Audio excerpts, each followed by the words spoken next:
வெற்றி சதி சீரியல்ல இப்போ ஒரு அருமையான எபிசோடு வந்திருக்கு. வேற லெவல்ல மாசா இருந்துச்சுன்னே சொல்லலாம். ஸ்கிப் பண்ணாம ஃபுல்லோடையும் கேளுங்க. நம்ம ரங்கநாயகி அம்மா வந்து உள்ள வந்து இருக்காங்க. ரொம்பவே ஃபீல் பண்ணிட்டு இருக்காங்க. அந்த இடத்துல ஒரு பக்கம் வந்து பூஜா, புஷ்பா, நீதிமணி எல்லாரும் வந்து உட்காந்துக்கிட்டு இருக்காங்க சேர்ல. அம்மாடி எப்படி இருந்தாலும் அவங்க தான் ஜெயிப்பாங்க. நீ இங்க இருந்து டயத்தை வேஸ்ட் பண்ண வேணான்னு சக்தியோட ஆதரவாளர்கள்லாம் சொல்லிக்கிட்டு இருக்காங்க.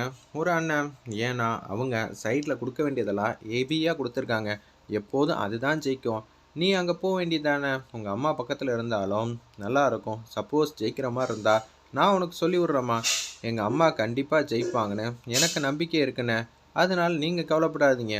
ஜெயிக்கிறோமோ தோக்குறோமோ இங்கே இருக்க வேண்டியது என்னோட கடமை. நான் இங்கே இருக்கேன் அப்படின்னு சொல்லிடுறாங்க. அந்த இடத்துல ஒரு பக்கம் என்ன பார்க்குற, நாங்கள்லாம் வந்து கெத்தா உட்காந்துட்டு இருக்கோம் தெரியுமா. ஏன்னா மீனாட்சியும் கிடையாது, ரங்கநாயகியும் கிடையாது. அப்படி இருக்க சூழ்நிலை இந்த ஊர்லேயே வந்து பெரிய மனுஷங்கன்னா அது நான் தான் அப்படின்னு சொல்லி நீதிமணியும் ஒரு பக்கம் புஷ்பாவும் வந்து பேசுகிற மாதிரி காட்டுறாங்க. புஷ்பா வந்து சொல்கிறாங்க, எப்படி இருந்தாலும் வந்து நீங்கள்லாம் தோத்துருவீங்க, நாங்கள் தான் ஜெயிப்போம் அப்படின்னு பூஜா வந்து பேசுகிற மாதிரி காட்டுறாங்க. ஒரு பக்கம் வந்து உச்சக்கட்ட கோவத்தில் வந்து இருக்காங்க சக்தி. இதெல்லாம் பார்த்துக்கிட்டு நீதிமணி வந்து திருந்திட்டாங்க போல இருக்கு. அப்போன்னு பார்த்து எமோஷ்னலாகி வந்து மீனாட்சி வந்து எப்படி இருக்கான்னு சொல்லி சக்தி கிட்ட வந்து கேட்குறாங்க. என்ன நல்லவனா திருந்துற மாதிரி நடிக்கிறியா, ட்ராமா ஆடுறியா, உன்னை பற்றி இருக்கிற விஷயம்லாம் எனக்கு தெரியாதா, நீ தானே வந்து எங்கள் அம்மாவை மாட்டி விடணும்னு சொல்லிட்டு என் பெட்டியில் பணத்தை வச்சு மாட்டி விட்டவன். நான்லாம் ஒன்றெல்லாம் மன்னிக்கவே மாட்டேன் அப்படின்னு அதிரடியாக வந்து பேசுகிறாங்க. அந்த இடத்துல நம்ம சக்தி, பார்த்தீங்களா உங்கள் வீட்டுக்காரர் வந்து அந்த பக்கம் தாவிட்டார் போல இருக்கு, இந்த பக்கம் வரட்டும், எதுவாக இருந்தாலும் நான் பேசிக்கிறேன் அப்படின்னு சொல்லி உச்சக்கட்ட கோவத்தில் வந்து பேசுகிறாங்க.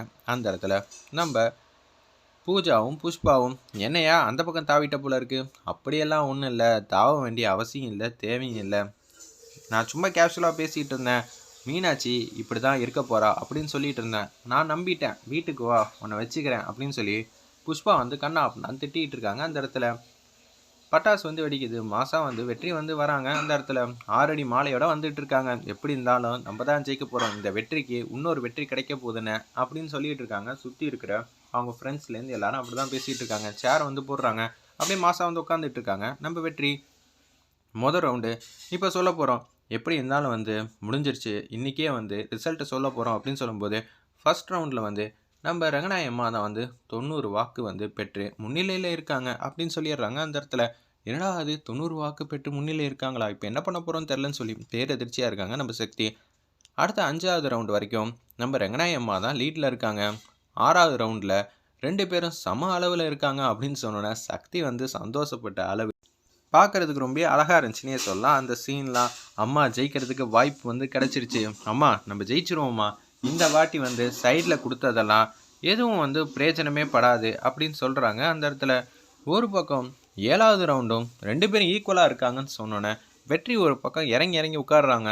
அப்படியே கீழே விழுவ வேண்டியதான், நம்ம ஜெயிக்க வேண்டியதாம்மா, நீங்கள் எதுவும் கவலைப்படாதீங்க, ஃபைனல் ரவுண்ட் வரப்போகுது, யார் ஜெயிக்க போகிறான்னு தெரில, அக்கா அடுத்த ரவுண்டில் நம்ம தான் ஜெயிப்போம், நம்ம தான் ஜெயிப்போன்னு சங்கிலி வந்து பாசிட்டிவாக சொல்லிக்கிட்டே இருக்காங்க. மீனாட்சி அம்மாவை விட ரங்கநாயகி அம்மா எவ்வளோ பெற்றிருக்காங்கன்னு பார்த்தீங்கன்னா 4430 அப்படின்னு சொல்லிடுறாங்க. அப்போனா நம்ம தானே ஜெயிச்சோன்னு சொல்லி பட்டாசு வைக்கலான் இருக்கிறப்ப சின்ன மாற்றம். மீனாட்சி அம்மா இப்போ எவ்வளோ பெற்றிருக்காங்கன்னு பார்த்தீங்கன்னா ஃபஸ்ட்டு ரங்கநாயகி அம்மாவை விட 5 வாக்கு அதிகமாக பெற்று ஜெயிச்சிட்டாங்க அப்படின்னு சொல்லி மாசா வந்து சொல்கிறாங்க. அந்த இடத்துல அங்கே இருக்கிறவங்களாம் ஒன்றை வந்து சந்தோஷமாக வந்து இருக்காங்க. அந்த மாலையை வந்து அங்கேயே போடுப்பா அப்படின்னு சொல்லி வெற்றி வந்து சொல்கிறாங்க. என்னென்ன நமக்காக வாங்கின மாலை எப்படின்னா அங்கே போகிறது, அது மட்டும் இல்லாமல் நம்ம தோத்துட்டோன்னே ரங்கநாயகி அம்மா தோத்துட்டாங்க, இது என்னால் நம்பவே முடியல அப்படின்னு சொல்லிட்டு இருக்காங்க. நம்ம வெற்றியோட ஃப்ரெண்ட்ஸு, டேய் சக்தியோட மூஞ்சியில் இருக்க சந்தோஷத்தை பாடுறா, அப்படி இருக்கும்போது மாலை எங்கே கொடுறான்னு சொன்னோன்னா அந்த இடத்துல மாலை வந்து கொடுத்துட்றாங்க. மாலை வந்து போட்டுறாங்க சக்தி கழுத்தில். அப்போன்னு பார்த்து சந்தோஷமாக வந்து தூக்குறாங்க நம்ம சக்தியை. ரொம்ப ஹாப்பியாக வந்து இருக்காங்க. அம்மா எந்திரிமா எந்திரிமான்னு யமுனா வந்து அவங்க அம்மா வந்து எழுப்புறாங்க மீனாட்சி அம்மாவை. அப்பான்னு பார்த்து அவங்க எந்திரிக்கிறாங்க. அம்மா ஜூஸ் குடிமா அப்படின்னு சொல்லும்போது ஏஞ்சி உட்கார வச்சு ஜூஸ் வந்து கொடுத்துட்ருக்காங்க. சக்தி எங்கம்மா இருக்கா அப்படின்னு சொல்லி கேட்டோன்னே சக்தியாம்மா வெளியில் வந்து இருக்காம்மா, இன்னைக்கு ரிசல்ட் இல்லை அதை பார்க்கறதுக்காக அங்கே நிற்க போயிருக்கா அப்படின்னு சொல்கிறாங்க. சரிம்மா அப்படின்னு சொல்லிட்டு இருக்கிறப்ப 4-5 பேர் வந்து வராங்க. நாங்கள் இவங்கள ஷிஃப்ட் பண்ண போகிறோம். எதுக்காக ஷிஃப்ட் பண்ணுறீங்க, தனியாக இருக்கிற ரூமில் தான் இருக்கணுங்க, தேவையில்லாம பிரச்சனை பண்ணாதீங்க, சக்திக்கு தெரிஞ்சால் என்ன ஆகும் தெரியுமா அப்படின்னு சொல்லி கண்ணா அப்படின்னான்னு திட்டுறாங்க. நம்ம யமுனா கூட்டிட்டு போகாதீங்க, போகாதீங்கன்னு சொன்னம்போது, அங்க இருக்கிறவங்கலாம், "சும்மா இரும்மா, நம்ம மாட்டுக்கு ஆக வேண்டிய வேலையெல்லாம் பார்க்கலாம். இவங்கள்ட்டலாம் பெர்மிஷன்லாம் கேட்டுட்டு இருக்க முடியாது." அப்படின்னு சொல்லி யோசிச்சுட்டு இருக்காங்க. ஒரு பக்கம் அப்படியே வந்து அவங்கள அந்த ஸ்ட்ரக்சருக்கு வந்து மாத்துறாங்க. அப்படியே தள்ளிட்டு வந்து போயிட்டே இருக்காங்க. ஒரு பக்கம் அந்த டீன் இருக்காங்கல்ல, அவங்க சொல்லி தான் இதெல்லாம் நடக்குது. "சார் இது மாரிலாம் பண்றீங்களே, உங்களுக்கே அநியாயம் இல்லையா? எங்க அம்மாவ எங்க கூட்டிட்டு போறாங்க?" அப்படின்னு சொல்லி கேட்கும்போதே, "எங்க கூட்டிட்டு போகணும்னு எல்லாம் எங்களுக்கு தெரியும். அதான் நார்மலுக்கு ஷிஃப்ட் பண்றோம்." "என்ன சார் இப்படி பண்றீங்க? எங்க அம்மாவுக்கு முடியல சார். நார்மலுக்குலாம் மாத்தாதீங்க. பாவம் இல்லையா எங்க அம்மா?" அப்படின்னு சொல்லும்போதே, "இந்த அம்மாவ வந்து புடிச்சுக்கங்க. அந்த வண்டிய தள்ளிட்டு போங்கன்னு" சொன்னோனே, அங்க இருக்கிற 4, 5 பேர் வந்து வண்டிய வந்து தள்ளிட்டு வந்து போறாங்க. இந்த மாரி இந்த இடத்துல தான் இருக்காங்க. நீங்க ரொம்ப சத்தம் போடுற அளவுக்குலாம் இங்க எதுவுமே நடக்கல அப்படின்னு சொல்லிட்டு இருக்கப்ப, நீங்க ரொம்ப அநியாயம் பண்றீங்க சார். அவ்வளதான் சொல்ல முடியும் அப்படின்னு சொல்லிட்டு இருக்காங்க அந்த இடத்துல. அப்பன்னு பார்த்து யமுனாவும் வந்து மீனாட்சி அம்மாவ வந்து பார்க்கலான்னு சொல்லிட்டு குடுகுடுன்னு அங்க வந்து போயிட்டு இருக்காங்க. ஒரு பக்கம் நம்ப அந்த டீன் வந்து ஒருத்தருக்கு வந்து ஃபோன் அடிக்கிறாங்க. "நீங்க சொன்ன மாரியே வந்து நார்மலுக்கு ஷிஃப்ட் பண்ணியாச்சு. அடுத்தது நீங்க என்ன செய்யணுமோ செஞ்சுக்கலாம்." அப்படின்னு சொன்னோனே, ஒரு பக்கம் வந்து இது எல்லாத்தையும் வந்து கேட்குறாங்க.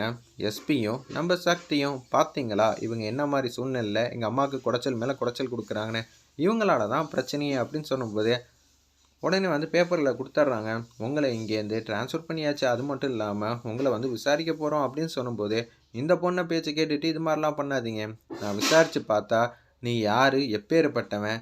எவ்வளோ பெரிய ஆளுன்னு எனக்கும் தெரியும். என்னையா பிரச்சனை பண்ணிக்கிட்டு இருக்கியா?" அப்படின்னு சொல்லி கடுப்புல வந்து சக்தியும், அந்த இடத்துல எஸ்பியும் கன்னோ அப்படின்னான்னு கேள்வி கேட்குறாங்க. இந்த ஆள அப்படியே இழுத்துட்டு போங்கன்னு சொல்லும்போது, அவர தர தரன்னு இழுத்துட்டு போற மாரி காட்டுறாங்க.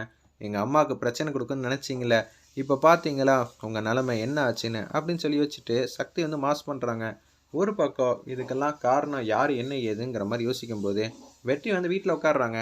சங்கிலி முருகன் அவர் அப்பா வந்து பக்கத்துல உட்காந்துட்டு இருக்கப்ப, ரிசல்ட்ட பத்திலாம் கவல இல்லப்பா. ரங்கநாயகி வெளில வந்துட்டா அதுவே போதுங்கிற மாரி தான் அவங்க 2 பேரும் திங்க் பண்ணிட்டு இருக்காங்க. எஸ்பியோட சேர்ந்து சக்தி வந்து வெற்றியோட வீட்டுக்கு வந்துட்டு, "இது எல்லாத்துக்கும் காரணம் நீ தான்டா" அப்படின்னு சொல்லி சொல்றாங்க நம்ம சக்தி.